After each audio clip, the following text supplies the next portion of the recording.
zen yung day bang piang loa zen yung tungit ng alo Mushem lo akatal siyang kizongi Hong tel kial nilohi Kuwa makakimaom ng kizongin Pai nang tilo kalong kaa Auk mau lo pin suk na katwap song Hong ken kial nilohi Katong nga hoy yaba fadeni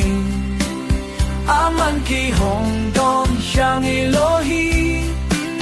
Katwag na te amahoy na katel ng hitasyami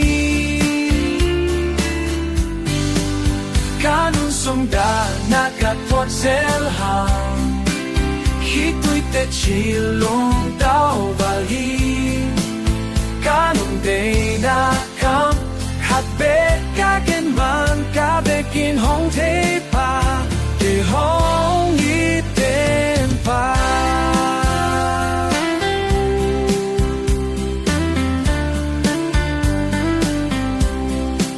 Sinalita na anyam le asam Apyang kempel yava hongit na tau kikin ngelo Agam lapidong tay tui mong dong akaom zongin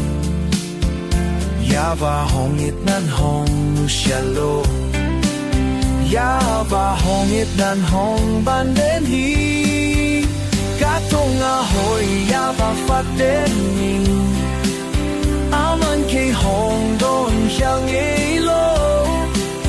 Katwat na te amahoy na kapel ng hitel siyamin Oh, kanong sungdan na katwat zelhang Hito'y te chilong tao balhin Kanong day na kam Kabe kagen man kabekin hong te pa Kay hong iten pa Katong ahoy yava fateni Aman kay hong don siyang ilo Katwag na te amahoy na katel ng hitasyami